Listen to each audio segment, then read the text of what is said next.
Alexander Mercouris is one of the foremost tribunes of the need for truth in our society. One of Julian Assange's greatest defenders. And it's my privilege to ask him to take the stage first. Alexander.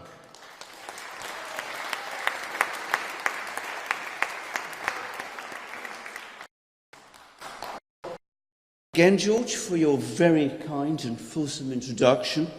And I think that what has been happening over the last few weeks has actually provided us with some clarity, because there's been an awful lot going on in the court case, or in the various court cases that are being brought against Julian Assange, and we're now starting to see the actual shape of what he's up against. And in fact, it's what we've always been saying he's been up against. Because firstly, we've had this Swedish case, or non-case, this case where charges have never been brought against Julian Assange, which has been repeatedly used against him in order to try and discredit him, and which we saw, I thought absolutely shockingly and disgracefully, a whole group of politicians and MPs in the House of Commons and journalists actually egging the Swedes on to try to get this case restarted all over again. And of course the Swedes have sort of said they'll reopen it, and then it went to the Swedish court, and the Swedish court said, no, we're not going to issue an arrest warrant, and in fact there is no extradition claim from Sweden. And at the same time, the United States has superseded its original indictment against Julian Assange.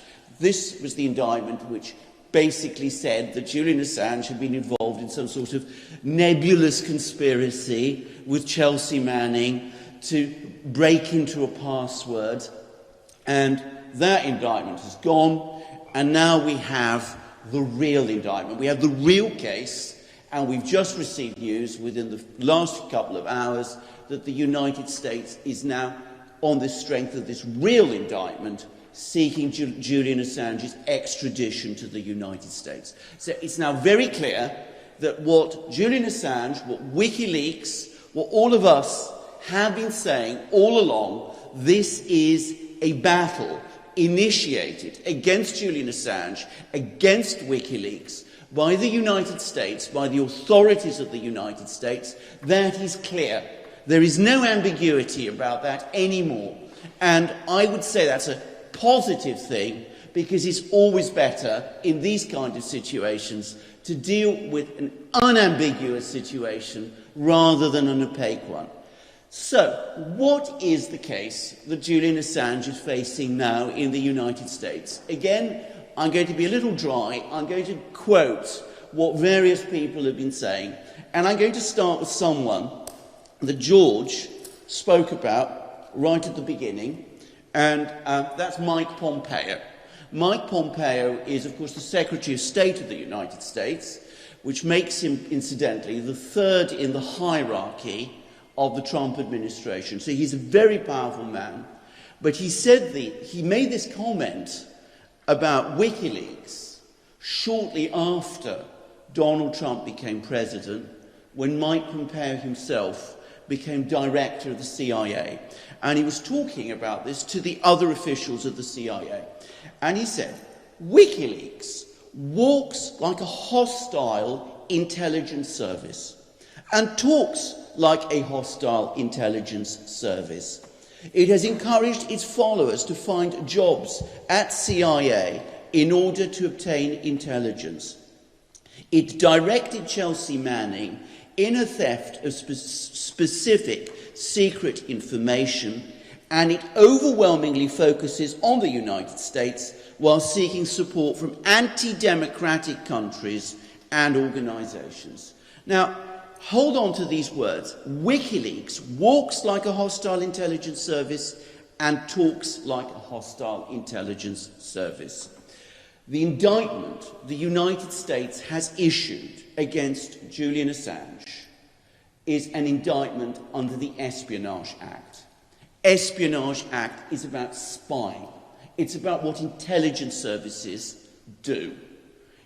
Julian Assange is not a spy. He does not run an intelligence agency. He is a journalist who has published information provided to him by sources. That is all he has ever done. Calling his organisation, calling WikiLeaks an intelligence service is a complete misrepresentation of the truth. Yet, that is what paragraph 1 of the indictment does. Very first sentence of the entire indictment. Julian Paul Assange is the public face of WikiLeaks, a website he founded with others as an intelligence agency of the people. This is an attempt, in my opinion, not just to criminalise what Julian Assange did, it is intended to criminalise what every other reporter who engages in investigative journalism does. George spoke very eloquently and very powerfully about how the United States now claims to have this universal jurisdiction for its laws. Let's say you're a reporter working in The Guardian, not a newspaper I have much time for nowadays, but there we are, and you obtain information, classified information, but information which you judge to be in the public interest, and you want to publish it in The Guardian in Britain. You may never have been to the United States. If this indictment stands, if it succeeds, the United States could come after you on the same grounds that you have published classified information, that you're behaving not like a journalist, but that you're behaving like a spy. This is one of the most dangerous indictments that has been produced in the United States over the last 30 years. But what does the indictment actually say? I mean, what sort of things are actually contained in the indictment? It's actually provided clarity on one very specific point, because those of us who may remember the first indictment that the United States published against Assange, which has now been superseded, that referred to a conspiracy between Assange and Manning to break into a password, and didn't actually explain why Assange was helping Manning to try to break that password. Well, this indictment actually, very helpfully, does provide the explanation. So paragraph 16, Manning, who had access to the computers in connection with her duties as an intelligence analyst, was also using the computers to download classified records to transmit to WikiLeaks.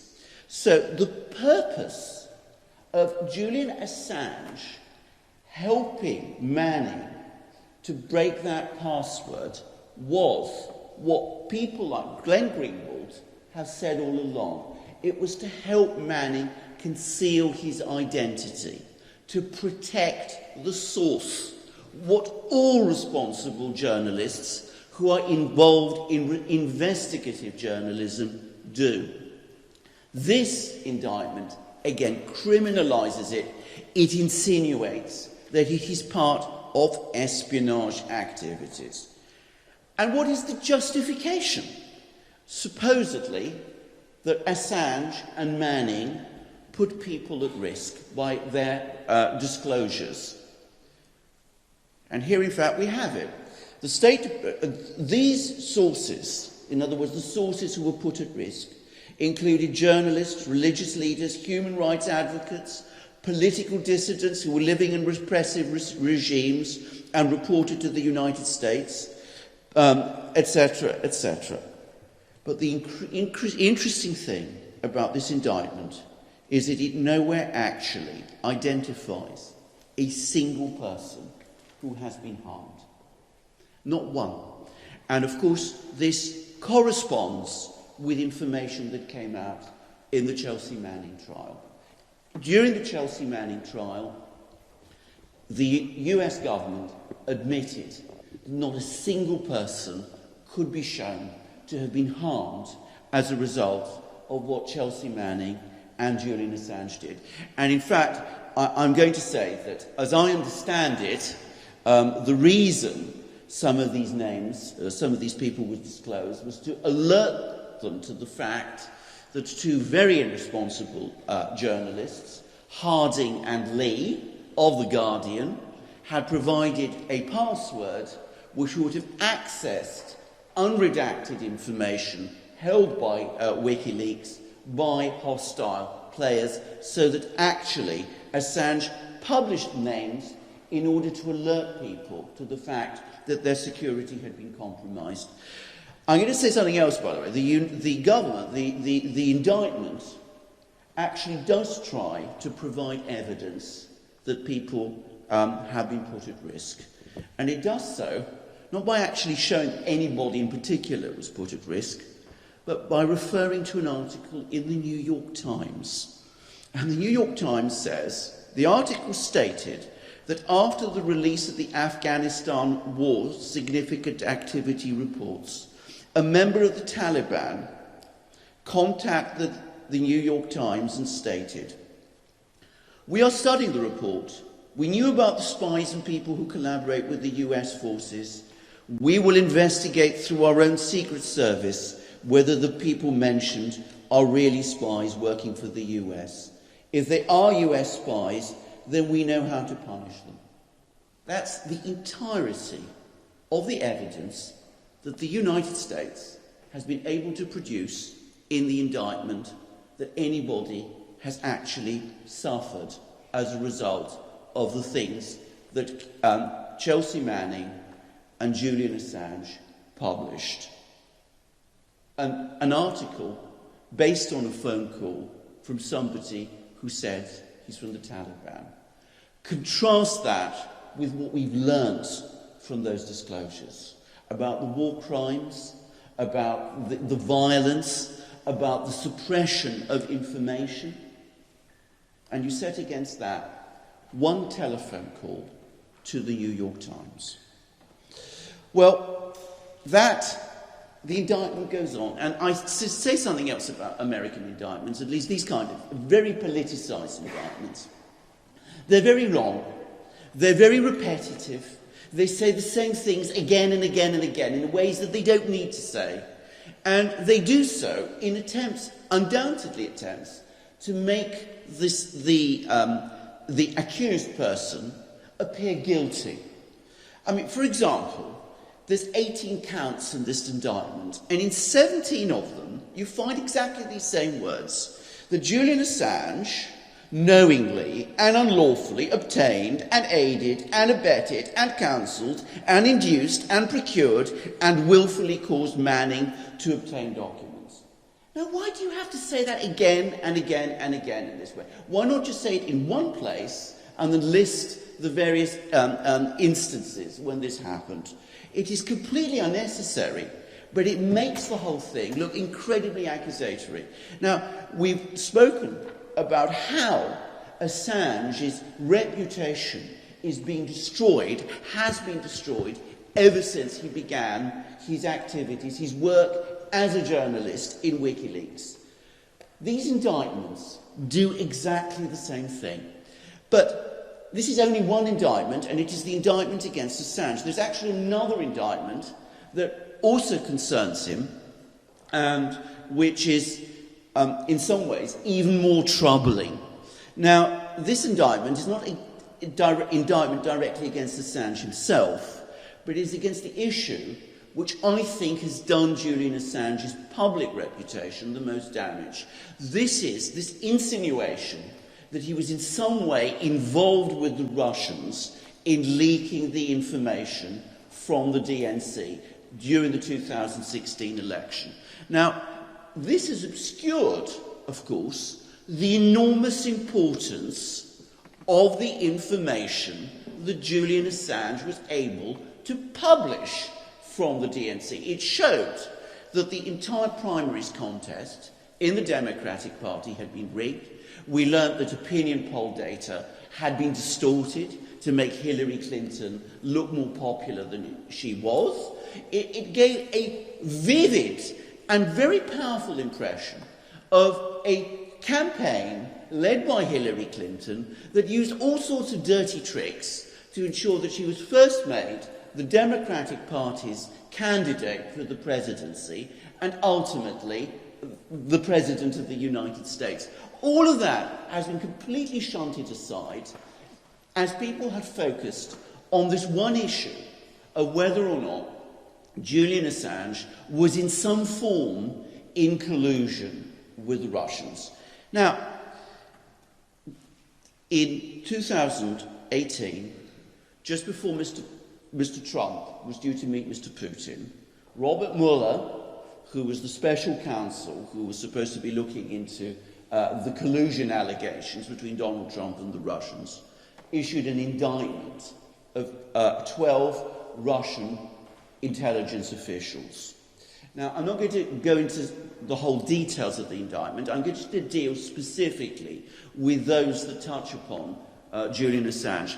However, I would make one point, which is that in paragraph 1, this indictment actually gets the name of the intelligence agency that these Russian officials are supposed to have been working for wrong. It says, in or around 2016, the Russian Federation operated a military intelligence agency called the Main Intelligence Directorate of the General Staff, GRU. That is not the name of that intelligence agency. Its actual name is Main Directorate of the General Staff, GU. GRU is its Soviet name.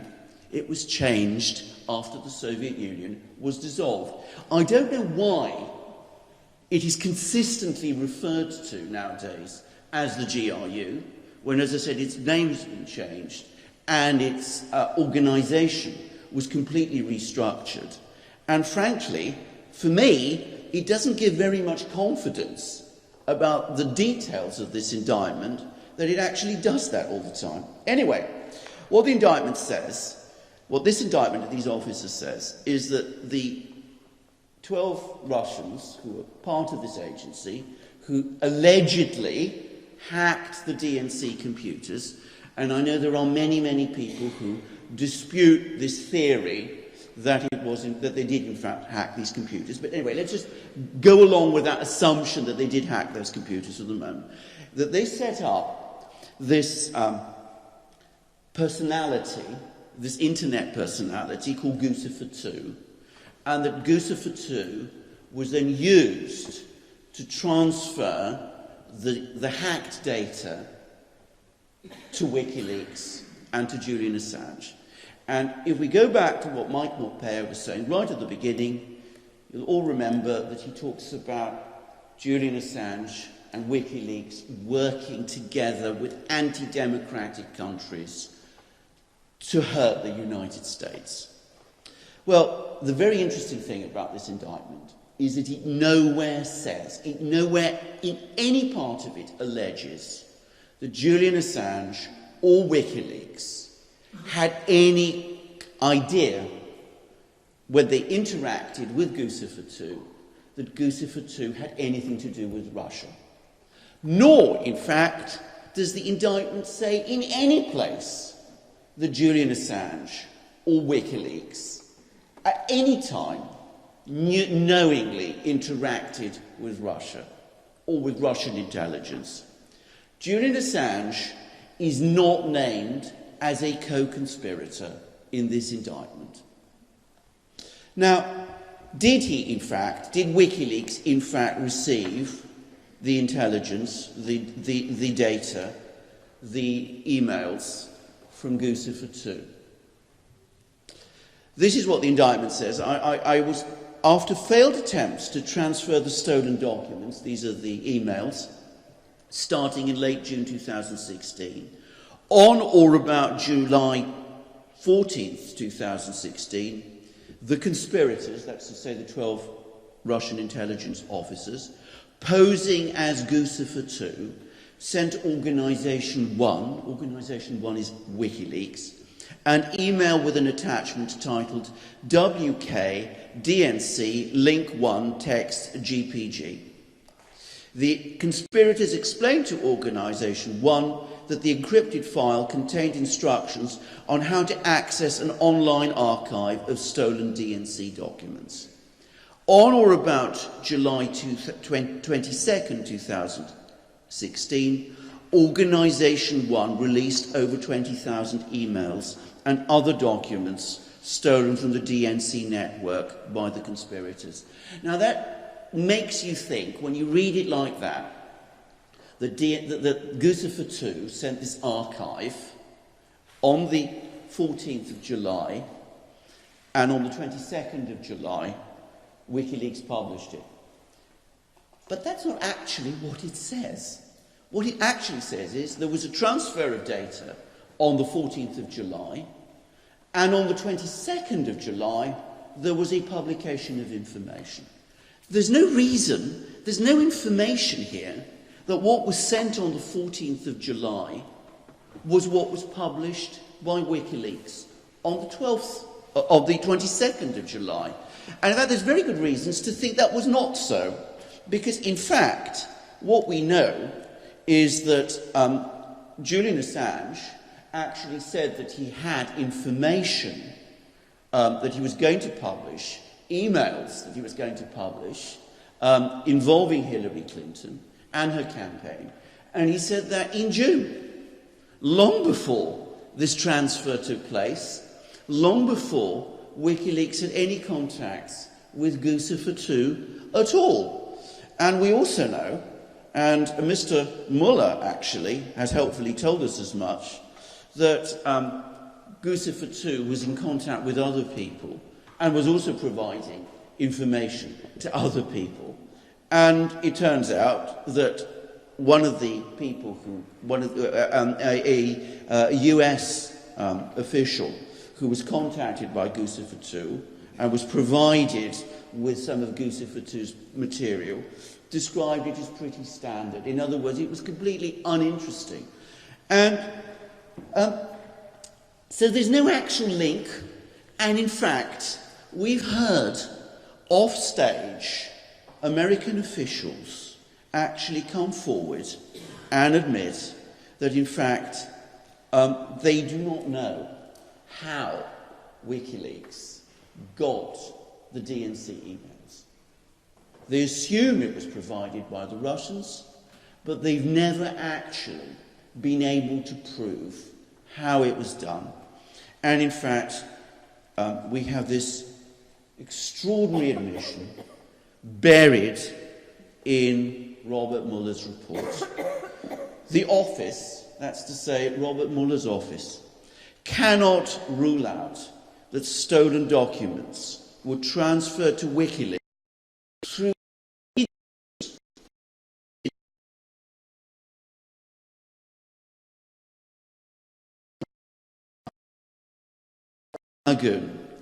WikiLeaks associate who may have assisted with the transfer of these stolen documents to WikiLeaks. So, Guccifer 2 is just guesswork. Even Robert Mueller, buried deep in his know how it was done, and it might have been done in a completely different way by a courier, perhaps, as William Binney of the NSA thinks, obtaining these documents from a source within the DNC on a UV stick. It could have been that way. The US government doesn't actually know otherwise. Now, I will just finish on the actual discussions of these indictments and on these reports with something else which I found extremely disturbing, which is that Robert Mueller, in his report, says something else about Julian Assange. He says this: as reports attributing the DNC hacks to the Russian government emerged, WikiLeaks and Assange made several public statements apparently designed to obscure the source of the materials that WikiLeaks was releasing. And one of them relates to Seth Rich, but the other one, and I now quote from Mueller, what Mueller himself says, his very words, according to media reports, Assange told a US Congressman that the DNC hack was an inside job and purported to have physical proof that Russians did not give materials to Assange. That is a denial by Assange that he obtained the information from the Russians or from Guccifer too. Robert Mueller has written it to make that denial sound like proof of his guilt. Now, what kind of trial can Julian Assange have if he is sent to the United States? He's been publicly branded by the former director of the CIA, now the Secretary of State, as a spy, heading a hostile intelligence agency.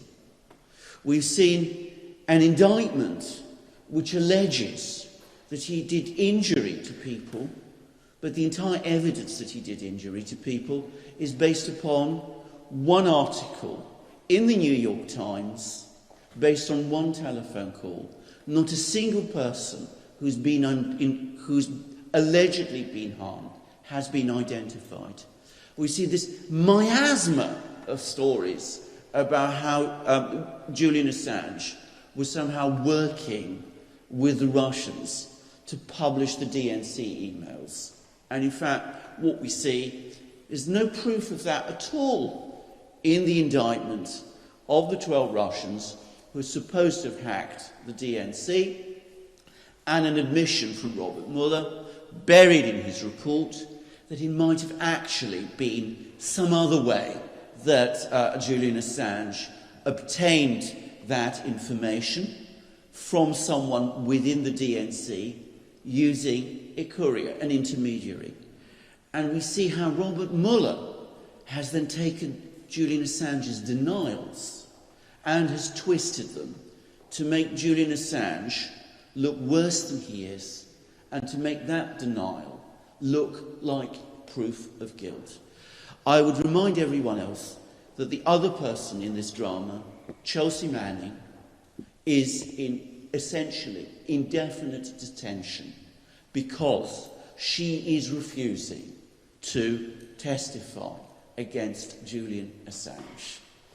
Can we really extradite to the United States, claiming this extraordinary jurisdiction that he claims, this worldwide jurisdiction that he claims, a person on the basis of these flimsy, grotesquely politicised indictments?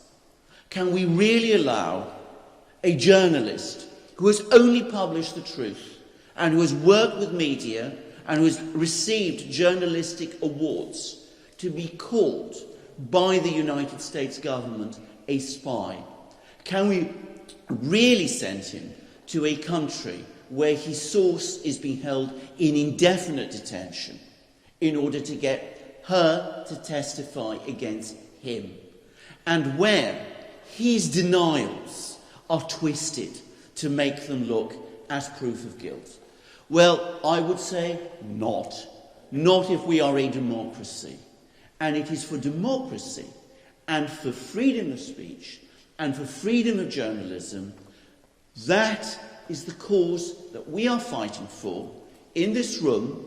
We're fighting it in the courts. We're fighting it by coming here. We fought it earlier today, those of us who went to Buckingham Palace, which I should say I wasn't one of them because I had other things to do, but those of you who did, that's the battle we're all fighting, and it's a battle we must win. Thank you very much.